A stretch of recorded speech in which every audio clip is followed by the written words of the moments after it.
What's going on, everybody? It's your boy Broadway Joel, the voice of Dominican boxing, and we're coming off of a week where we had one of the biggest events in boxing this year. Probably, I want to say the third biggest event so far.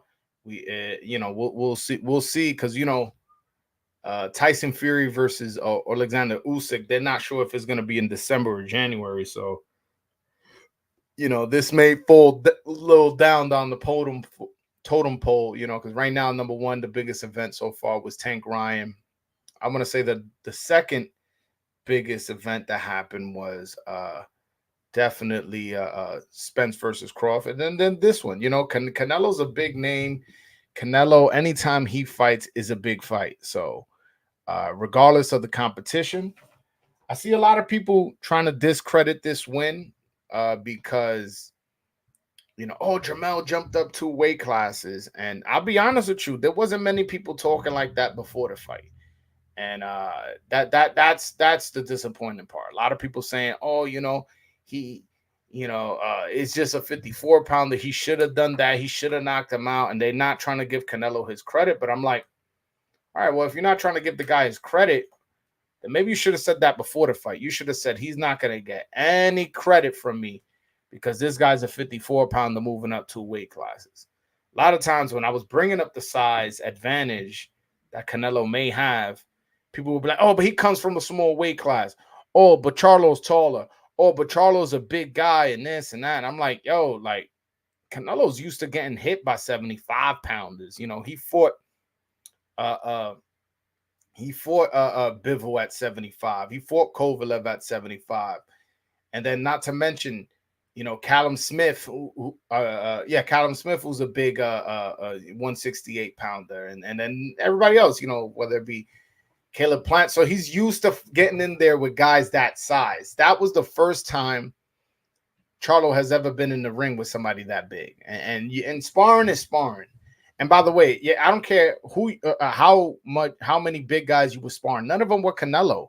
Canelo's the former number one pound for pound fighter in the world. Like this isn't no regular dude who you could just, I'm gonna just move up 2 weight classes and just fight him. You know what I'm saying? And it's funny. Canelo actually did do that. He moved up 2 weight classes and fought Kovalev. And a lot of people try to discredit that win. Oh, he was coming off, a short training camp and this and that. I do agree that the rehydration clause is fair criticism, but still, like he still gets credit for the win. He beat a champion at 75, and he became a champion at that weight. So, yeah. So a lot of people trying to make excuses as far as how much credit he should get for the win, but that neither here nor there. But the main thing I wanted to talk about is, Charlo didn't even try to win the fight. He did not come in there saying, hey, man, I'm going to implement my game plan. I'm going to do this. I'm going to do that to try to beat Canelo. It was just kind of looked like he just came for a check. And that's unfortunate for me to say because at the end of the day, this is a pay-per-view fight. A lot of people paid money for this. You know what? People fly. If a boxing event is much different than a baseball game, than a basketball game, than a football game.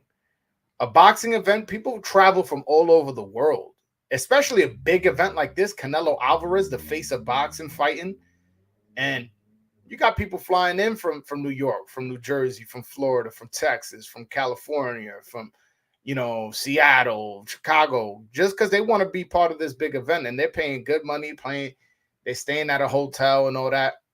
And then it's like, you got a guy in there literally not giving him no effort to try to win. And it makes me question. You know what? I don't want to be too overly critical, but it makes me question just how much of his tough guy act is just an act, because again, we seen how he was turning up against Castano and against Tony Harrison with the trash talk and all that. And then when it came to Canelo, who we know is a better fighter than those two guys, you know what I'm saying? The reaction was, hey man, he's a great fighter. Like Matt's just super respectful at the press conference, and I've just figured, and that should have been a how do I say, like a signal to me that he wasn't, he wasn't built like that, because at the end of the day, you got a guy in front of you who you beat him, your life completely flips. Not only you, for your whole family, everybody around you, their life changes if you beat Canelo. Don't get me wrong, their life changed just because you fought him, but it would have changed even more had you fought him and beat him. You get what I'm saying? And the fact that he just didn't go out and try to prove to himself that he's of that caliber, it's frustrating, because again, there was a lot of paying customers, and I understand this is a tough sport, and and maybe opening up will get, open up risks of him getting knocked out, him getting hurt. I understand that, believe me. But at the end of the day, when you signed on that dotted line, you knew this was a dangerous fight. You knew that there was a possibility you could get knocked out, that you could knock him out, and you have to go in there to try to win. It's only fair to yourself, to your to your trainers, to everybody who involved in this event, that you try your best to win. And speaking of that, I see a lot of people. I've gotten a lot of messages and a lot of comments.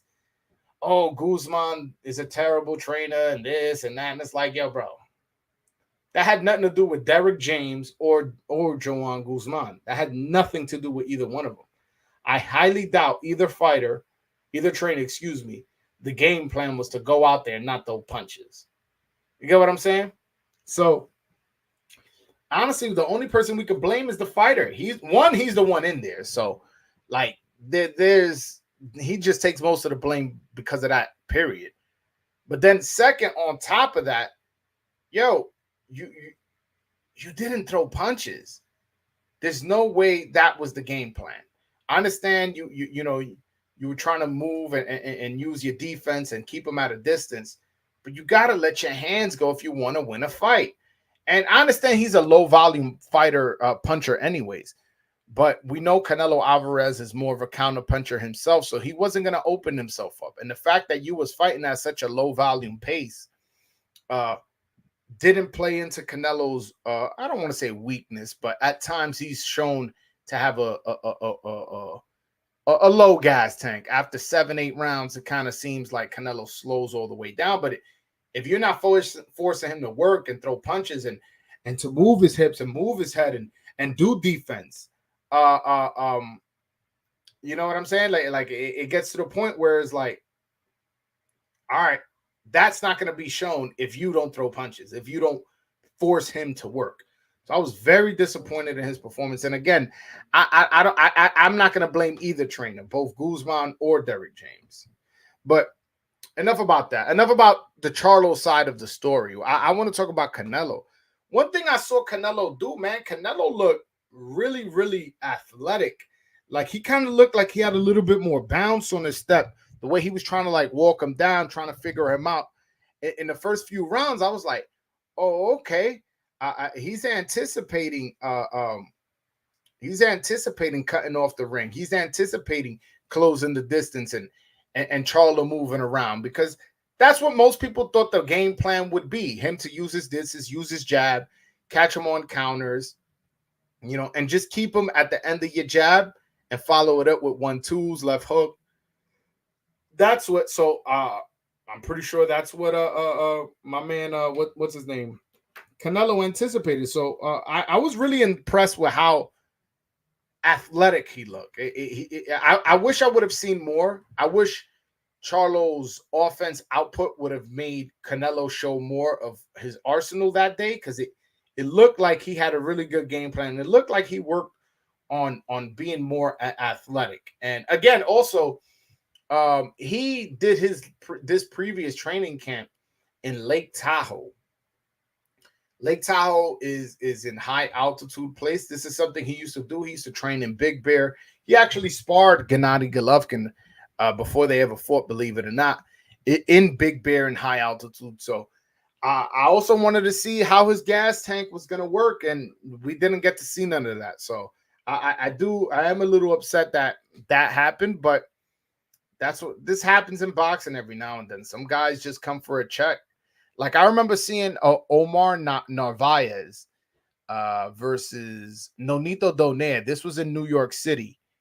And Omar Narvaez literally just went there for a paycheck. He just kind of shelled up, didn't throw any punches, and Nonito really couldn't look good because of this guy not throwing punches. It was very disappointing. And these things, when they happen in boxing, at a lower level like Narvaez, no Donaire is not as bad as like when it happened in this moment. This was a little, boxing, the old saying of Larry Merchant is like boxing was born with a black eye. But, boxing right now, we're in transition. Like Showtime may not be showing boxing no more. ESPN's deal with Top Rank ends in 2025. We'll see where that goes. So boxing is in transition. We can't afford any more black guys. We can't afford any more bad performances like that. Like, again, Errol Spence was outclassed by Terrence Crawford. But nobody was, I'll say nobody who's rational was criticizing Errol Spence for getting blown out like that. They understood this guy was not on Terrence Crawford level, but he came to win. He tried his best. He kept pressing forward. He kept throwing punches. He just was outmatched, and he ended up getting stopped, and that's fine. But at the end of the day, I got more respect for a guy like Errol, who tried to win and got outclassed and lost, than a guy who moves up 2 weight classes, trash talks everybody else except Canelo. Then once they get in the ring, decides not to fight. It was very disappointing. Very disappointing. But on to one of the undercard fights. I want to talk about that Erickson Luben Jesus Ramos fight. I see a lot. I got to rewatch that fight. A lot of people were disappointed with the decision. A lot of people felt like Jesus Ramos got robbed. I'll be honest with you. I'm one of the rare people that I thought Luben won. I will say I was at a bar watching the fight, so I really couldn't hear the commentary, which honestly could be a good thing.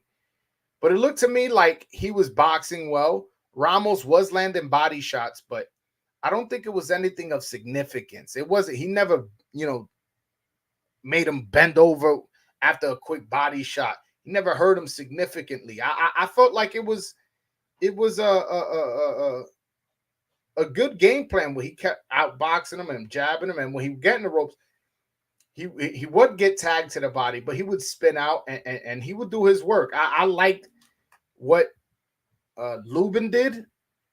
Even Ramos after the fight didn't complain about the decision. He seemed okay with it. He didn't complain too much. So it wasn't until afterwards where I went to Twitter and that I realized that a lot of people had this fight going another way. You know what's funny? I looked at FanDuel and live betting at after the 10th round. One of my man, shout out to my man Fresh, was like, "Yo, Luben is plus 1,000 right now." I was like, "What? There's no way, man. He's winning the fight." So I threw a little change on it, and I made some money off that. So that was a good look for me, and from a personal perspective. But honestly, I got to rewatch that fight. A lot of people felt that Ramos won, but me and the people I was sitting with, who don't hesitate to disagree with me when necessary, were all in agreement. This guy won, and he did win. So to me, the right man won. I also want to talk about Mario Barrios versus Yordenis Ugas. This was a fight that opened up, and Barrios was a plus 460 underdog. I was like, what? Like, what is going on? What is going on with Vegas? Because I thought for sure Barrios would be the favorite. I was very confused as to why the odds came out that way. And Ugas is 37 years old, coming off a 1.5 year layoff. His last fight, he got his eye socket broken, and he's coming off 2 big paydays with Pacquiao and Spence back-to-back main eventing in Las Vegas. And now you're on the undercard after getting your eye socket broken. I just thought this was an obvious pick of Barrios, but most people were picking Yordenis Ugas. He was the favorite in Las Vegas. And on top of that, there's a little bit of how do I say it? Backstory to this fight. This is Ismael Salas versus Bob Santos. A lot of people don't know this history between those guys. So let me give you guys a brief history of these two guys and how it works with Dominican boxing. With Dominican boxing, and why there was some controversy there between the two trainers. So first, Ismael Salas had all the Dominican. He had Hector Luis Garcia. He had Carlos Adames, Alberto Puello, Mini Pac-Man, Victor Santillán, and a few others. And Bob Santos, from what I understand, was their strength and conditioning coach while he was the head coach. Ismael Salas was in Scotland for, Robesi Ramirez fight, was in Japan for Kazuto Ioka's fight. And when he would be away, Bob Santos would take over the training duties from the Dominicans. Long story short, I won't bore you guys with the details. Most of the Dominicans, well, actually all the Dominicans ended up with Bob Santos. Whether they left or Salas kicked them out, that's a story for another day. But they all left with Bob Santos. Bob Santos goes, he gets Puello to win a belt, Hector to win a belt, Adames to win a belt. And then all of a sudden, they all go back to Salas with the exception of Hector Luis Garcia. This all happened, let's say like 3 months ago, 3, maybe 4 months ago. They all went back to Ismael Salas. So there's that rivalry where Salas feels like those fighters were stolen from him and now they're back. And now this is the first fight since then where Ismael Salas is in one corner and Bob Santos is in another corner since that night. And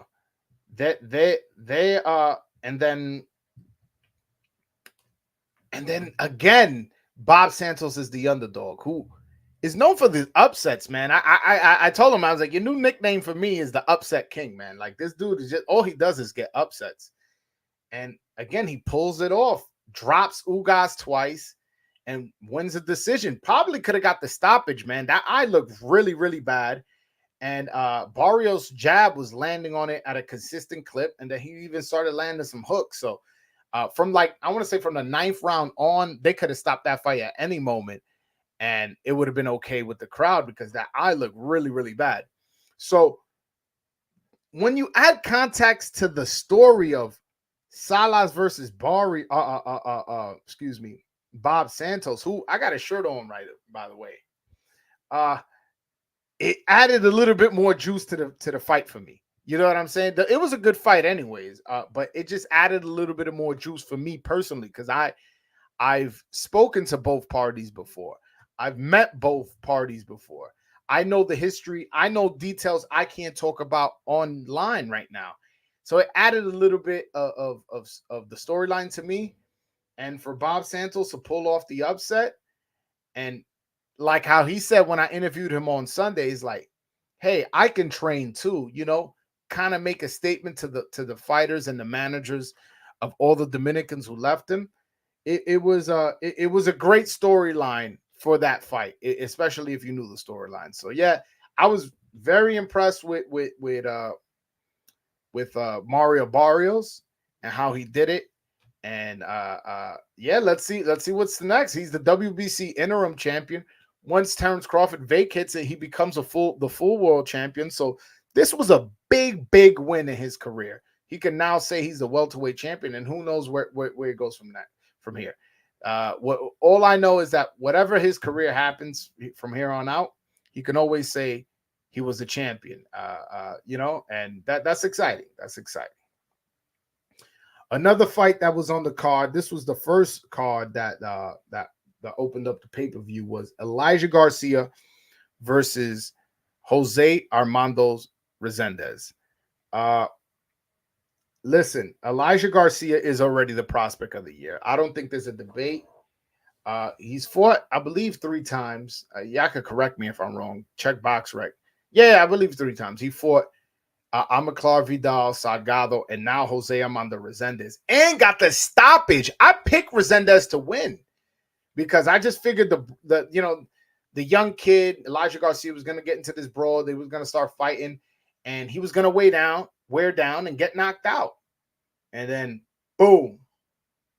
Once they started brawling, yeah, he won some rounds, started losing some. He started boxing, started, moving and pivoting, and kind of used the shoulder roll defense. I love that. Was using his jab, and at times Resendez was having trouble even reaching him because he was using the pivot and using the shoulders and using the jab to keep him at the distance he wanted to. He does have some defensive things to clean up, but the guy's 20 years old. You get what I'm saying? That was a WBA eliminator.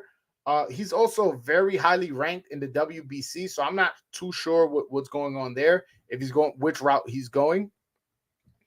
But I really, really like that performance from him. Again, prospect of the year for sure goes to Elijah Garcia. So far, we'll see if we still got, let's say, 3 months, because the month just started. So October, November, December. We still got 3 months left. Let's see how it plays out. But as of right now, he's in the lead, and I can't even think of a close second. Which, by the way, let's see where he's ranked. Let's see where he's ranked. Because he may be getting the title shots a lot sooner than like people think. Hold on 1 second. Let's check the rankings, because if I'm not mistaken, he's number 2 in the WBA. And was he number 6 in the WBC? I could be wrong on the WBC. Don't quote me. Either way, we're about to find out right now. Hold on. Let me screen share for you guys so we could look. All right. Boom. Screen share. And what's going on? What the hell? I don't know. My computer froze. I don't know what's going on. All right. Whatever. Point is, all right, it looks like I can't screen share. All right. He in the WBC, Elijah Garcia is ranked number 6. In the WBA, he's ranked number 2. Damn, I got it right on both of them. In the IBF, he's ranked number 7. And in the WBO, he's ranked number 13. So he's ranked in all 4 sanctioning bodies. If he goes the WBA route, he's already at number 2. But I could picture this being a Carlos Adames opponent. 160 is a wasteland in terms of names, and even to some degree in terms of talent. We got to see these guys mix it up. Adames doesn't have an obvious next opponent.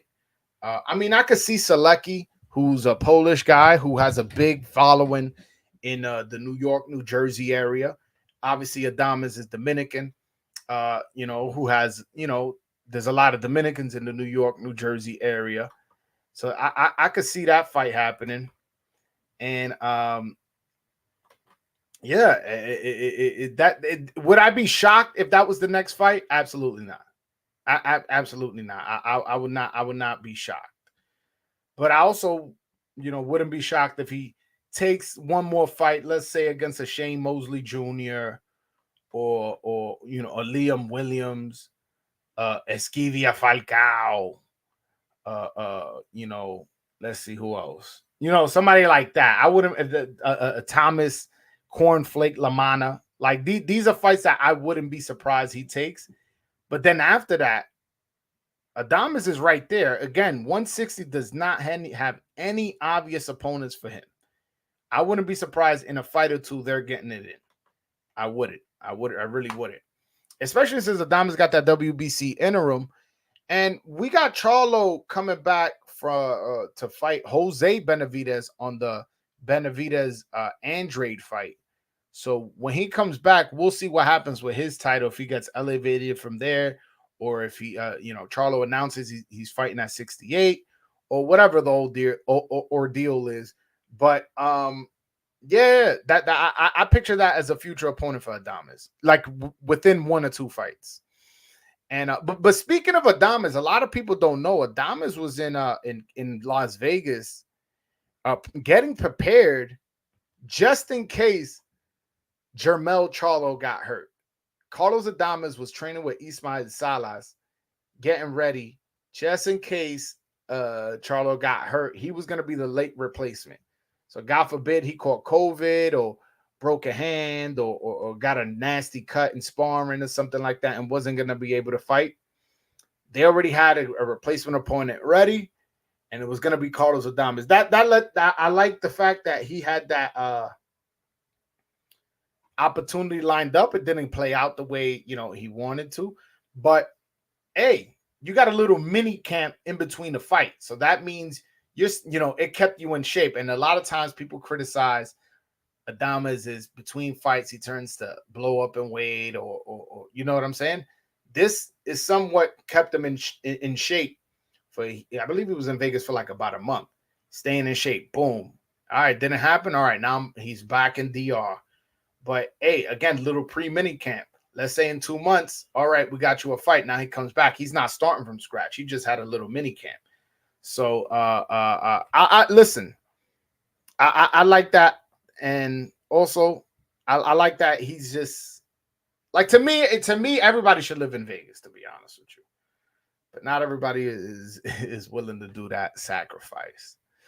But all right, guys, I'm gonna give you guys a chance to call in, ask me a question, or add anything you wanted, think in case I missed something you wanted to talk about. Definitely click that link. The link is in the chat, and that goes for anybody, as long as you bring in positive energy. I don't deal with that negative energy. But yeah, man. Also this weekend, I went from talking Canelo fights, a Canelo fight, to like, all right, this weekend we got a Lee Wood versus Josh Warrington in a featherweight championship fight. This should be a good one. It's a competitive fight. Both fighters could fight. Lee Wood is more of a boxer, mover. Also, and Warrington is more of a brawler, like kind of I don't even want to say a brawler. I want to say a mauler. Like he comes and he just kind of like throws a lot of punches, and that style matchup usually ends up good because the boxer tries to move and pivot and jab and do this, and the mauler's trying to make it a messy fight. So that could be an entertaining fight. That's on DAZN in the afternoon here in America. And then at night, you got Zurdo Ramirez versus Joe Smith at cruiserweight. So that's a fight that's interesting. Maybe not a high-level fight, but it's definitely going to be an entertaining fight. I got my man Carlos Montes. What's up, my brother? How you doing? Long time no speak. I was just going to say, bro, it's been a minute. How's everything? Tú me tienes botado a mí. What's up? You don't like Dominicans anymore, bro? What's up? Nah, bro, you know how it is, bro. Nah, I'll be on your lives a couple times, but like, what's it called? I don't know. Like, you'll just go a long time explaining. So I'm like, damn. I'm just messing with you, bro. You don't gotta explain. I'm not out here taking attendance. I'm not taking attendance. You're wrong though. I still like watch a lot of your videos and shit for sure. Nah, I appreciate you, man. I appreciate of course, that, bro. But always, what's up, bro, man? What you think of the fight this past Saturday? Yeah, bro, I was definitely like happy with the Canelo's performance because I texted you before, like, damn, I don't know, I was kind of nervous and stuff. But I mean, I just accepted that's how I'm always gonna be for like every Canelo fight. But yeah, I was pretty impressed with his performance. I would have liked to see the knockout. Obviously, I think he should have knocked him out considering his 2 weight classes below. But I mean, shit, he dropped his ass and really dominated the whole fight.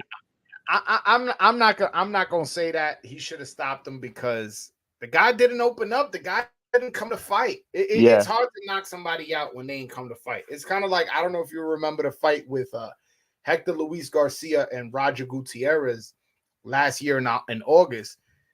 You know, what's his name? Hector Luis Garcia, he came and he did his job, but Gutierrez is just shelling up most of the time. It's hard to stop somebody when they're not engaging, they're not trying to hurt you, they're not trying to fight. Where that's when you can prep and prepare your angles to knock somebody out. You know what I'm saying? All right, when he throws the jab, I'm gonna just slip and throw an uppercut. I'm gonna do a pull counter, boom, and then come with a right left hook to the body. It's just kind of like it's hard. So, and also I feel like Canelo was pacing himself a lot of the times. He was like, I'm not gonna go out all out and tire myself out. He kind of was just there, chilling. Then he would just throw to the body. Another thing that I like that he was doing was he was punching Charlo in the arm every now and then. Yeah. And I felt like that was just letting him know, like, I'm a puncher. And remember, I'm a 68-pounder. You just a 54. So every now and then, he'll just land a really hard overhand right to the shoulder. Boom! That it was like a reminder to Charlo, like, you know what? Let me not open up, because if I get hit like that, you know what I'm saying? I may go to sleep. Literally, bro. And yeah, I was gonna mention that too. Like, it is hard to knock somebody out who was just fucking running the whole fight. And it's like, kind of to your point you were saying earlier, it is pretty funny, the whole switch up and stuff, because after the John Ryder fight, I remember he had a live and he was like, "Oh, this bitch can't beat me, this and that." And then when the fight gets announced and they're having a press conferences, yeah, this guy's good, skillful, shakes his hand on stage. Even Canelo too. I remember they even asked him, and he was so confused. He was like, "Yeah, I don't know why this dude is just all nice now. He was just talking shit about me like a couple months ago, and now he wants to play cool. So he's probably fucking scared." Yeah, honestly, that should have been a red flag for me from the beginning, and it wasn't. Yeah. I'll be honest with you, it wasn't. I was at the press conference. I don't know if you saw the videos I dropped. I think I did, yeah. Yeah, so I was at the press conference, and I saw the energy of him being respectful. They even, when they did the face-off right before that, Charlo extended his hand to shake Canelo's hand, and I just figured it's like, all right, you know what? He's not going to trash talk, because he got a lot of respect for a guy like Canelo. Canelo's a legend. Canelo's an accomplished fighter, Yeah. 4-division world champion, 3-division lineal, undisputed at 68, has fought the likes of Cotto and Mayweather and Triple G and Kovalev. Like, this guy has fought the who's who in boxing the last, 10 years. So I just figured it was that. But now looking at it, it was like, no, it wasn't that. Bro. He just was intimidated and knew he was just gonna come for a check. It was very disappointing, to be honest with you.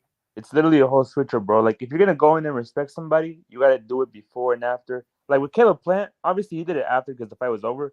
But before the fight, like when the fight got announced, he was talking shit. And when they went at the press conference, he didn't switch up. He was right in Canelo's face, talking shit, calling him a motherfucker, try to slap him. He kept that same energy. Jermell Charlo didn't keep that same energy, bro. So yeah, it's crazy. But like, who do you genuinely want to see Canelo fight next? I know you're gonna say Benavidez, but who do you think he's gonna fight next, and who do you want him to fight next? I mean, he has to fight the winner of Benavidez Andrade. I like the fact that Jermell Charlo performed so bad that ruined a potential Jermall Charlo fight for me, bro. Yeah. Jermell Charlo is the better fighter. He was undisputed, you know what I'm saying, lineal in his weight class. And Charlo, although a really good fighter, coming off a really long layoff, is going to fight Benavidez, who's not a top-notch fighter, is, according to Mauricio, had mental issues. Listen, I'm not going to accuse him of being an alcoholic, but we've seen him at fights not looking, not looking 100%. Clearly not well. And then on top of that, then your brother puts in that kind of performance. I don't want to see that fight. I'll be honest with you. So the only other fight I would want to see is Benavidez. I mean, you know what fight I wouldn't be mad at? And I don't know where you stand on it. Yo, if Crawford said, hey man, I'll move up. Shit. Yeah. Why Bro, not? yeah. That's a big fight. And Yeah, nah, I monetarily, agree. that's a big As fight. a fan, I would fucking love to see that, bro. As a Canelo fan, I definitely think Canelo could probably beat him. But bro, just how good Terence Crawford looked in his last fight, I'm like, damn, bro. Yeah, but no, That's 3 weight definitely classes, he's not. I, I, yeah. I would pick, I I don't would think pick so either. Canelo to win. I would pick Canelo Yeah, to me win. too. The size But difference would be big, but in terms of a big event, bro. Crawford versus Canelo is one of the biggest fights in boxing. But Yeah, it is the biggest fight in boxing, eliminating the heavyweights, because heavyweights that always just big money. hmm yeah, So bro. The funniest shit was too when Jermell tried to like go on the mic and still call out Crawford, and Crawford's like, bro, I ain't even worried about you no more. You fucking fought like shit. Like, why would I go after you after that performance? You really think I'm worried about you, bro? Nah, give me that Canelo fight, bro. I'm not worried about you. no, but the thing is that like it's not that he lost, bro. This is It's the boxing. way he lost, yeah. Lose. I like you watch my channel. You heard me troll Errol Spence when he got Nah, because dominated he and actually went stopped. in there and tried to fight. Like he Yo, he fucking tried to fight. He just literally lost. went I out on his respect. Yo, shield. I'll take off my hat. Yo, here, bro. That's it. You know what I'm saying? Like Yeah, you just got beat. This is boxing. But he came to win. exactly. Same thing with what's his name? Fulton. 7-4. Yeah, I knew he had no chance against Inoue, but yeah, I'm not gonna sit here and clown Fulton. Fulton tried. He just got beat. Now, exactly. Jermell, he didn't try. He didn't try, and I can't give you that much leeway, bro. You didn't even try to win. It was very disappointing to see. Very disappointing to see.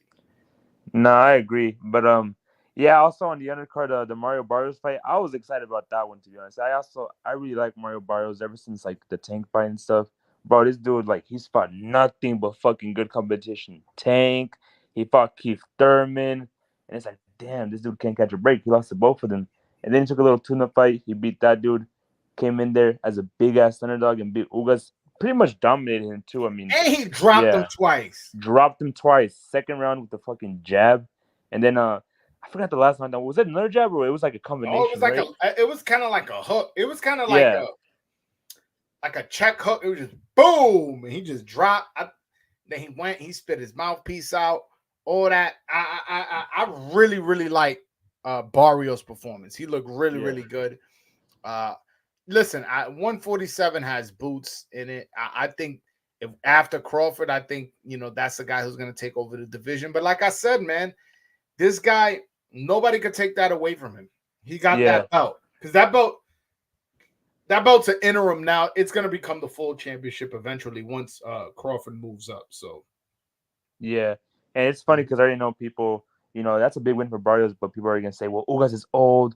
Spence took his like spirit. Ever since that fight, he wasn't the same. It was already a 1.5 year layoff."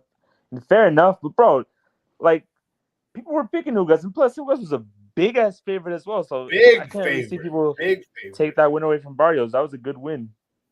Oh, for sure, for sure. I can't. What did you think of the Luben Ramos decision? Who did you think won that?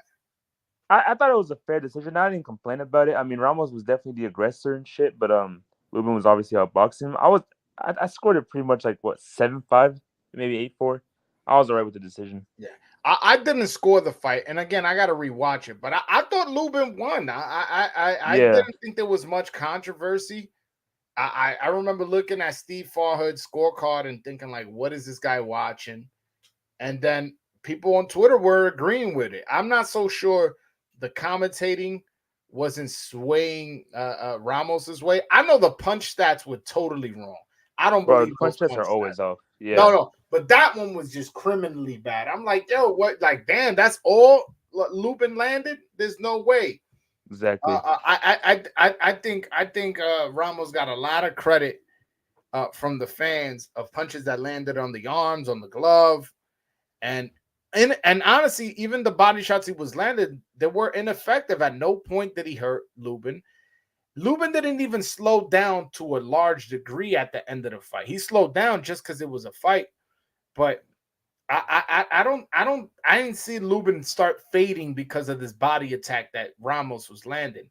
I felt like Ramos didn't use his left hand enough to the head. He wasn't using his jab.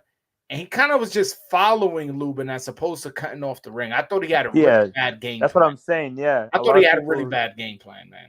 That's what I'm saying too, bro. Like, you can't just win fights for being a fucking aggressor, just chasing around another fighter if you're not actually landing shots. And that's what everybody else on Twitter was saying too. Like, if this dude was just being the aggressor, but that's really it, you know? Yeah, and if you see the post-fight interview, he didn't really complain about the decision. Yeah. He was like, no, man, Luben's a tricky guy. He had a good game plan and this and that. And then Jim Gray was kind of trying to like push him to say it was a controversial decision. And it just kind of like he just didn't take the bait because he understood he lost the fight. Again, I got to rewatch it. Rescore it. But in my opinion, Luben won that fight. Yeah. Nah, I agree. And that's the funny part too, bro. Like, if the fighter who got quote unquote robbed isn't saying anything, like, nah, it was a fair decision, whatever. If he's not saying anything, then bro, I don't really think bunch of folks on Twitter should be saying shit either, you know? Unless it's coming from the fighter himself. 100%. 100%. What'd you think of Elijah Garcia? Did you watch that fight, the first fight? Bro, I'll be honest, bro. I didn't watch it until I didn't watch that fight. I just watched the Luben and then the last 3 fights, obviously. I didn't watch that, but I saw the highlights. But, bro, that was a good-ass knockout for real. Yeah, man. I was impressed, man. Resendez is a tough motherfucker. Tough guy. And, again, I actually picked him to win, so I'm not hiding from my pick. Listen, I picked Resendez. I was wrong. I'm very honest. I was wrong. And not only did he beat him, he stopped him. I was very impressed with that kid. Yeah. He's only 20 years old. So wait until this guy gets his man strength. So when he's 26, 27, he's really going to be knocking dudes out. And he's only going to be getting experience. And what I liked about him is he started off trading and exchanging, was winning some of the exchanges, was losing some, got his nose bloody. Cool. After like the 4th or 5th round, he realized like, yo, I'm going to just box this dude with a little shoulder roll, pivoting, moving, keeping that hand right here, blocking a lot of shots, and was patient all the way up until he broke the guy down and got the stoppage, man. I was very impressed with that kid, and I can't wait to see him again. I'll be honest with you. I can't wait to see him again. He is exciting. He is smart, and he proved me wrong. That age is just a number. 20 years old, but that guy is tough. He's good. Because I've seen for a while now, he's been to a couple of decisions, and it was like, it was all right and stuff. But for him to get the knockout is definitely good. What weight class has he fighting? 160. 160.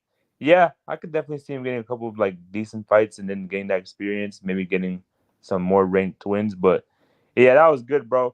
But just before I'm about to hop off in a little bit, but I haven't heard your opinion on it. But what do you think of the Fury and Usyk fight being made? I mean, Fury's just too big, man. Like it's you hard. Think so? Yeah. It's hard for me to pick against Fury and against anybody in the division, whether that be Joshua. He already beat Wilder twice, 3 times.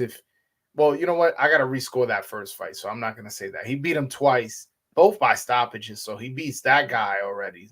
Yeah. Joshua is known for being chinny. I think he stops him. And Usyk is a cruiserweight.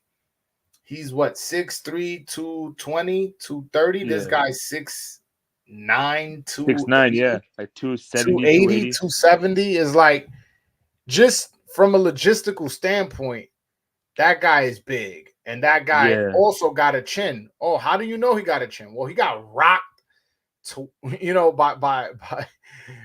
by Wilder a bunch of times in 3 fights and didn't get knocked out. 3 fights, Every bro. time he got dropped, he got up.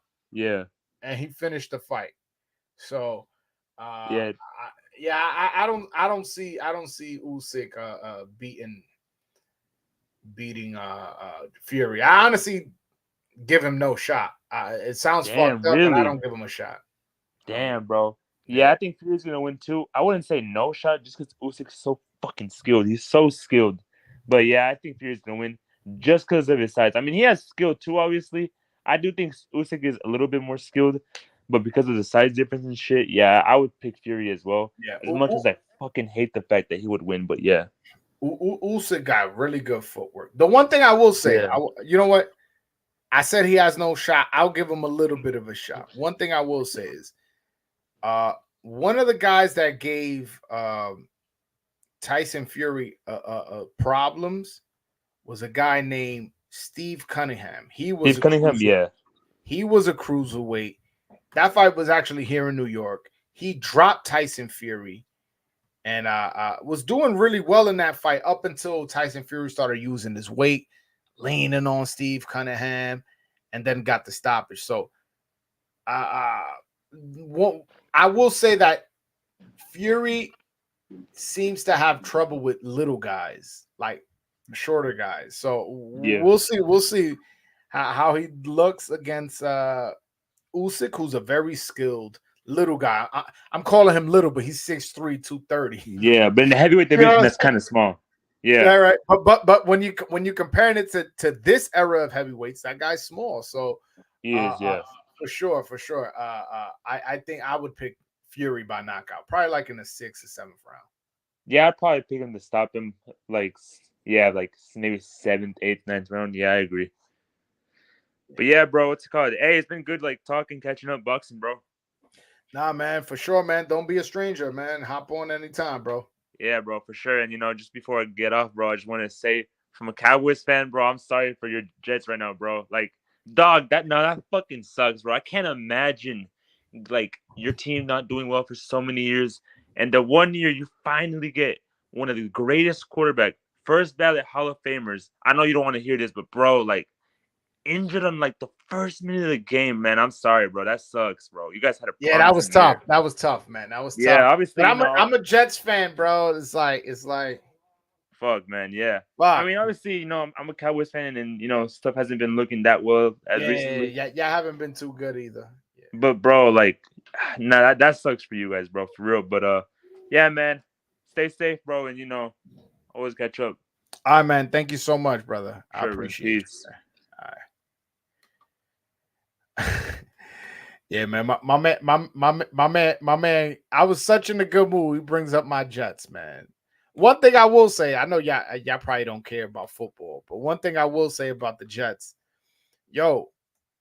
my man Zach Wilson looked good in that last fight, man. Zach Wilson, last fight, you hear me? Last game against Kansas City Chiefs. He looked good. So I'm not gonna say I'm hopeful, but hey, let's see what happens. Let's see if he gets better from here. But as of right now, I liked what I saw in his last game. Yeah, he lost us a game with that bobbled snap, but that's not a mistake that can't be corrected. By the way, I put the link again in the chat in case anybody wants to chop it up with me, ask me a question or whatever. I'm not gonna be on here too much longer, but I definitely wanted to throw that link up in case anybody else wanted to chat with me. Yeah, man. But going back to the fight with Canelo and Charlo, man, I was very disappointed, and it's boxing. We can't afford to have bad days on our biggest nights. You know what I'm saying? When we have our biggest nights, and anytime Canelo fights, it's one of our biggest nights. We can't have a guy go in there and literally, figuratively punt every round. You got what I'm saying? It's every round he was okay with giving it up. It didn't seem like he had much urge or effort to try to pull the win out. But who knows what was going on, in his head or what, maybe he felt the power, and the power was just something unreal. And he was like, whoa, if I get caught with one of those, I'm going to get knocked out. So I'm just going to stay safe and try to box my way out. Who knows? But that's the situation with that fight. But I did like the undercard, though. The undercard was actually a entertaining fight. So,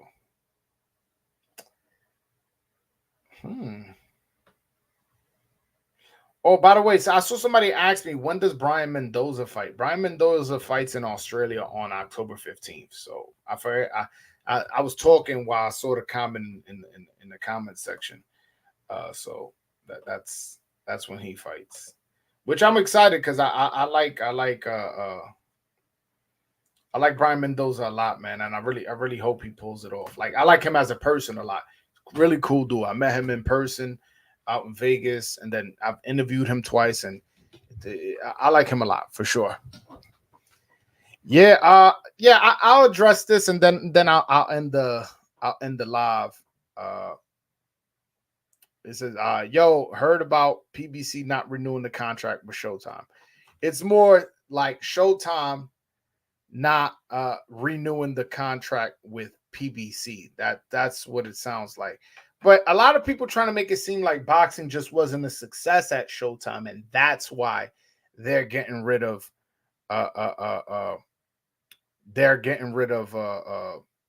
boxing on Showtime. I think it's more just a business transition. Paramount, I believe, bought out Showtime. Please correct me if I'm wrong in the comment section. That's what I understand is going on. So since that happened, they're looking at the numbers of like regular Showtime, like Showbox and Showtime Championship Boxing, and the numbers were they weren't very high. It wasn't like how they do numbers on ESPN where they do 500,000 the least, and then on a big night like Stevenson or Shakur or Loma, with or Terrence Crawford when he was on ESPN, they would do 1 million every now and then. I think Loma Tio did 2 million. I could be wrong on that, but it was a lot. You know what I'm saying? It was a lot that the views that they were getting over there at ESPN. And when you compare that to network cable, where a lot of people don't even have cable anymore. A lot of people just, you know what? I got DAZN. I mean, I got Netflix. I got Amazon Prime. I got DAZN. I got this, and they just working off apps. A lot of people. But what I will say about Showtime leaving boxing, that opens up the possibility of boxing being on Amazon Prime. If Amazon Prime goes to PBC and puts all of their fighters on their platform, watch out. Watch out. That is the best thing that can happen for boxing. You know how many people have I had tweeted about this. Let me not bore you guys while screen sharing the tweet. I'll just read it. I looked up how many people have 148.6 million people have Amazon Prime. That's a lot of people. You get what I'm saying? So that, also Amazon Prime shows Thursday Night Football, and they have a history of showing boxing. And you guys are probably confused, like, wait a minute, I've never seen boxing on Amazon Prime. They actually do have, they were showing Inoue's fights in Japan on Amazon Prime. So they are somewhat familiar with how the boxing business works. And if they could bring that to the American public and do it with the whole PBC roster, watch out. Hold on, I got my man Lex hopping on. What's going on, my brother? What's good, G? How you doing, man? I'm doing well. How's everything? Man, life is good, man. I just got back from a trip to Denver. It was very nice, man. Just spread out a little. You know what I'm saying? Hey, man, that's life, man. I'm a very well traveled person myself. I definitely like going to different places, man. Now I know when you was in Minnesota, you wasn't feeling that cold. I know bro. Yo, I went there. Yo, that's how I know I'm the voice of Dominican boxing. Elvis Rodriguez was fighting Joseph Adorno on an undercard, and I still fucking flew out there in the middle of a blizzard. My flight got delayed. It was negative. No, it wasn't. I'm lying. It wasn't negative, but it was like, I think it was like 10 degrees, but the wind chill was like negative. It was one of the worst. I came back super sick, super duper sick from out there. So yeah, I've been to Minnesota. It wasn't fun, man. I've been to Minnesota twice. I went this past summer too for the Dames fight, and that was much better. Yeah. You cutting out. What's up, brother? No, I don't know what happened with your internet. I'll give you a little time to work that out. But yeah, man, yo, hello. No, I can hear you. You can Oh, hear me? now no, you were cutting in and out. You were cutting in and out. But what's up, man? What you want to talk about? No, I was saying I wanted to get with you on that little Canelo debate we had in the morning. Yeah. Nah, so my whole thing with the fight, right, is like I do agree that it was not entertaining, but I don't, and I guess Jake, because I quote tweeted Jake initially, and he said he didn't feel that it was good for the sport, but he also wouldn't say that it was bad. I interpreted it as him saying it was bad. And so my whole thing is this. When you have Canelo on the Showtime, and it don't even have to be Showtime, it could be ESPN, HBO if they came back, whatever. When you have a big fighter like Canelo on a big platform, it's good for the sport, period, because you got Cam and Mace talking about it. You got Stephen A. Smith talking about it. And you know what else they're going to talk about? Yo, who Canelo fighting next? David Benavidez, Terrence Crawford, David Morrell. And so I like when the sport is in a high profile position. You get what I'm saying? No, listen, I understand your point. And the fact that the fight was one-sided, it was not my complaint. My complaint was the effort given in the fight. The effort was not was not good for the sport. Listen, the sport of boxing is currently not in a position to have bad nights on their biggest nights. I don't consider the Spence Crawford fight a bad night because it was one-sided. I understand sometimes fights are one-sided, but Spence definitely came to fight. He definitely came to try to win. I can't say the same for Charlo. And that's honestly, if you listen to the Cam and Mace was saying, that's what they were saying. Oh, oh, you do it for the culture. I know they were being funny with it. Oh, you doing it for the culture. What you doing it for the track culture? You ain't gonna fight. You ain't gonna win. Blah blah blah. You just came for a check. And that I don't want a boxing fan or a casual fan who forked over $90 to feel like they got scammed. Like, yo, this dude just came just to take my $90 and leave. And me and you, we're hardcore. So, and I don't know how long you've been on the live, but I talked about the Mario Barrios Ugas fight, how that was entertaining. I talked about how, Elijah Garcia stopping Resendez may be a star-making performance. I talked about how the Luben fight, how I thought Luben won, and I don't think the fight was too controversial. So I talked about the other fights, but you thought Luben won? I thought Luben won. Let me finish my point, and if we could backtrack and talk about that. I was just asking. My bad. I was just asking. No, cool. I do think Luben won, but that most people, when they buy a pay-per-view, they're like, oh, I'm just buying the Canelo pay-per-view. They're not going, oh, I'm buying the pay-per-view to watch the whole card. So with somebody who just bought the fight just to see Canelo, and they see Canelo trying to make a fight, trying to, engage, and this guy's just running with his hands in his pocket, it's kind of like, it's not good for boxing. It's not. So my rebuttal to that would be like, every pay-per-view is like independent of itself. You know what I mean? Like you as and I'm speaking as a casual fan, because I listen to how my friends react.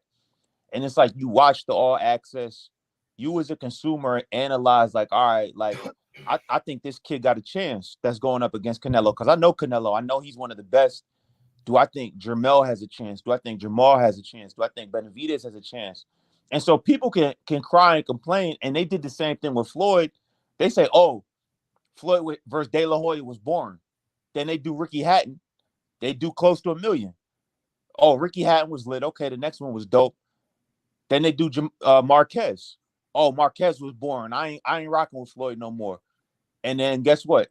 After that, he do another 1 million. So it just goes back and forth. It's a part of the journey of someone like Canelo. And I just think it's great that he's back on Showtime, because, like, I hate to say it, I don't think DAZN was good for the sport, man. A guy like Canelo, I want Cam and Mace talking about him, Stephen A. Smith talking about him. And when he's on DAZN, the platform's just not big enough to be mainstream. And so I agree with that. I said, I agree with that. Like I said, the fight I don't think it was exciting. It went like I thought it would go. I thought it was a dumb fight to begin with, to be honest. But I do think that now that Showtime got Canelo for 2 more, they building him back up. So if it's David Benavidez, no one gonna be talking about this Jermell shit. Everyone gonna be like, "Oh my god, yo, this is gonna be the fight for sure. This is gonna be a banger." And if it's Benavidez, you know it's gonna be a banger for a fact. And real quick, I think Jermell, I don't think he didn't try, bro. I just think once he felt that power and realized he couldn't hurt Canelo, I don't really expect him to just go out there and get like Amir Khan, bro. Like that's unhealthy. You know what I'm saying? Nah, I mean, I don't know. He's like, when you sign your name on the dotted line, you know you got to take some risk. You know you got to try to win.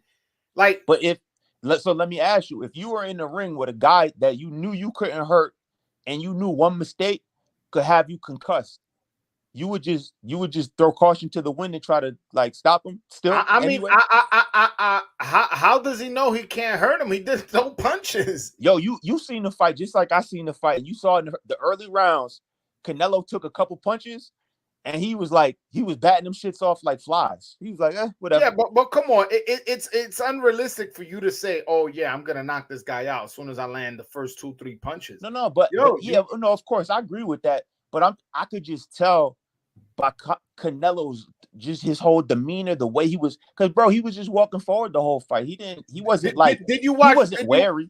Did you watch the Inoue Fulton fight? I seen highlights. I didn't watch that whole joint. All right. Well, whatever. Point is, but you can still make your point. Like I seen the highlights. Listen.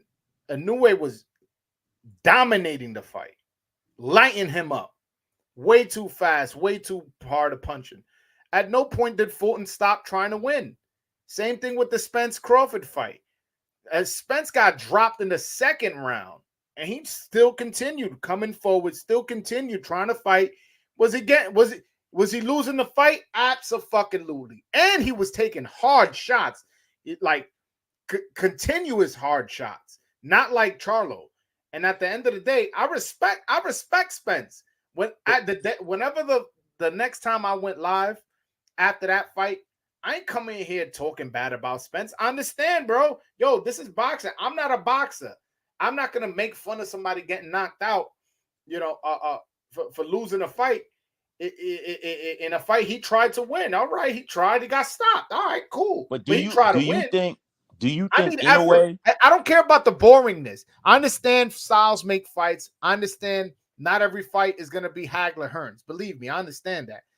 But I need every fight to have effort from both opponents. But do you think that Inoue or Crawford could have literally Amir Khan, Fulton, or Spence with one single punch? Because I don't think so. But I think Canelo to Jermell, I think one single punch could have put Jermell out for like 3 minutes. I think there's just a difference in the power and the size, personally. I mean, I'll say this. I don't think Bud could have knocked out Spence with one shot. I do think that Inoue could have done that with Fulton, and he almost did. He almost did. That's to answer your question. But again, I just didn't feel like he gave enough effort. That's my biggest problem, especially on the pay-per-view. You gotta understand, yo, there's a trash man, a plumber, a doorman, a barber. Yo, I'm a barber. Let's just say I'm not a barber, but let's just say I'm a barber. Yo, I forked over $90, my hard-earned money, to watch you fight. Or the dude who flew from Texas or from Florida, from New York to Las Vegas, paid a ticket, stood in a hotel thinking he's going to see a fight of his life, and you just go in there and you don't give no effort. It's disrespectful not only to yourself, to your corner, to your family, and to the paying customer. I mean, again, like if them people feel like they got gypped out their money, I ain't gonna try to like convince them otherwise. But I do think if the fight we expect happens next, which is Benavidez or Jermell, even though I don't want Jermell next personally, but if either of those fights happen, them same people you just mentioned will probably order the next one. I think. I can see that. It's just because I feel it just wasn't entertaining. Like, however you want to spin it, whether it was Jermell's effort, the clash of styles, like however we frame it, it just simply wasn't entertaining. I watched it on the flight, and I was like, in the first round, I was like, yo, this is fire just to see them two in the ring. But by the third round, I was like, nah, this is kind of whack. Like you slept through that flight real comfortable. You was like, all right. Nah, I didn't say I ain't sleep, but I was just like, because I was, to be honest, there came a point, I forget what round, but I was like, yo, I really don't want Jermell to get knocked out, because just the way Canelo was firing on him, I was like, yo, if he takes one wrong shot, he not waking up, bro. And I was happy to see it didn't happen, to be totally honest.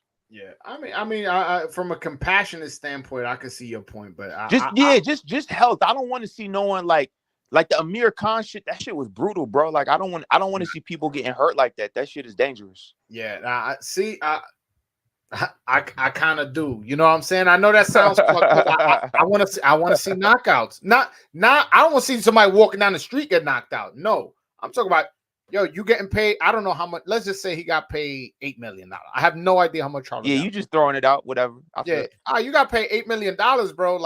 I'm gonna need you to try to win this fight, and if you get knocked out in the process, that's part of the game, brother. You know what I'm saying? That's part of that $8 million. Part of that $8 million is you might get knocked out, you might knock him out, you might win a decision, you might get a draw. Part of that $8 million.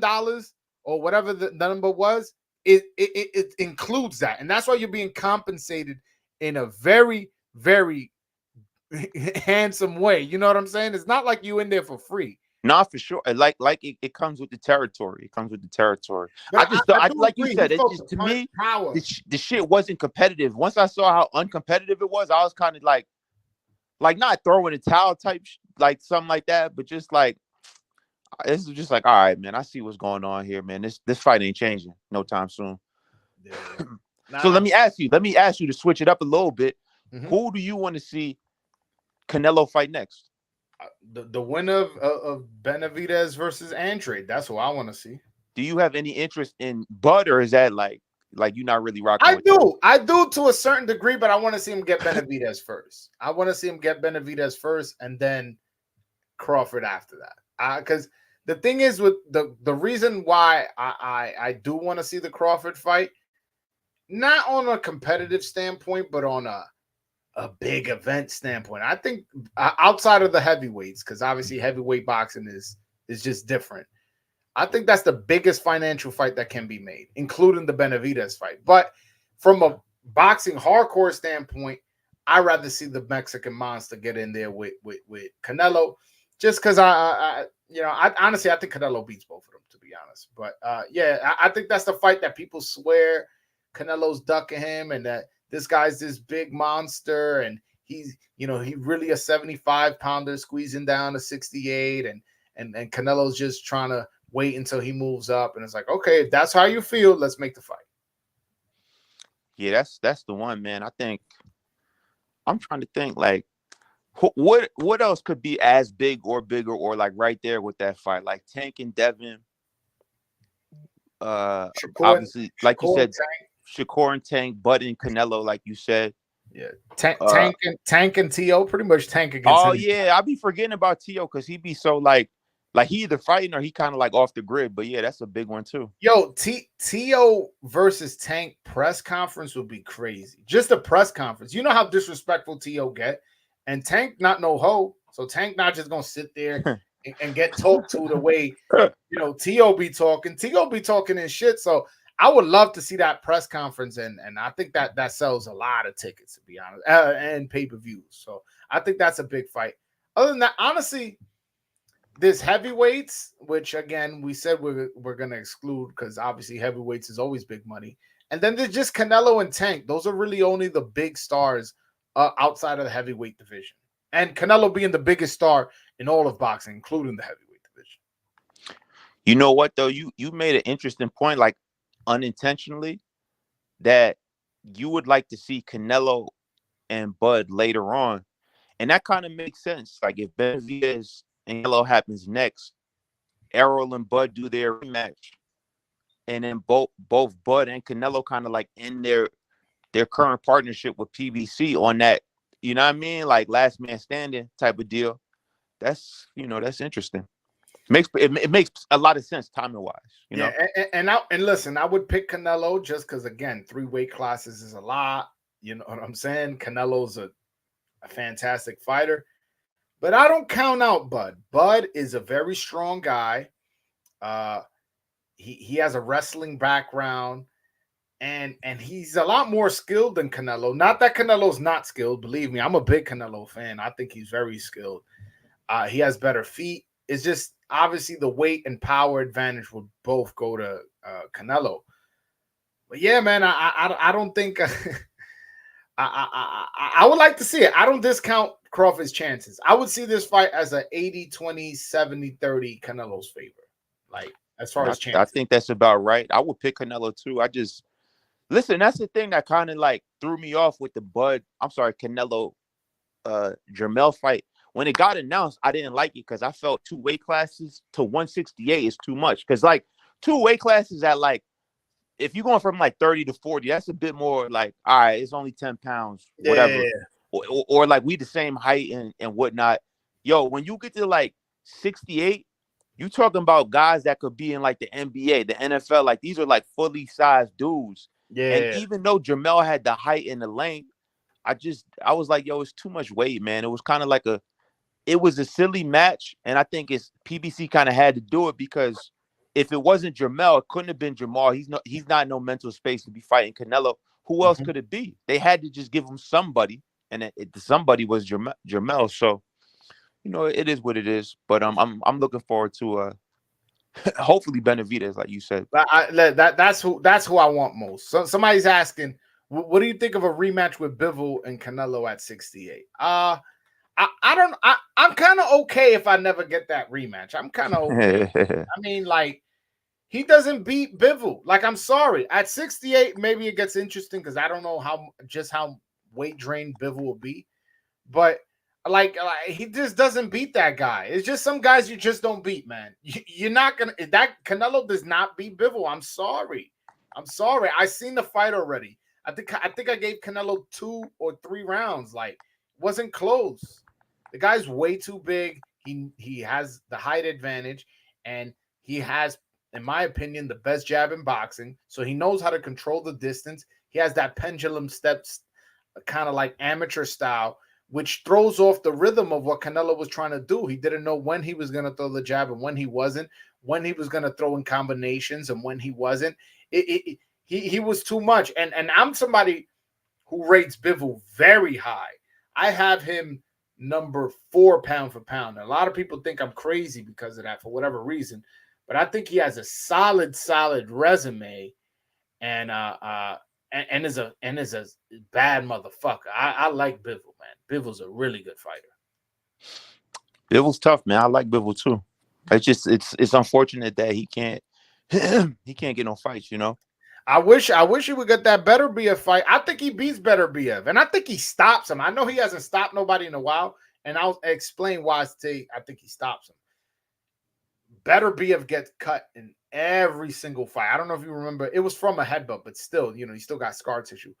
That fight with Marcus Brown, there was blood all over the ring. It was really, really nasty, and he has a lot of scar tissue. And if Bivol, if one thing's for sure, he's very sharp. Throws in combinations, has and pumps that jab out and moves and hits angles. And I think he eventually he just cuts him up and he's a nasty mess.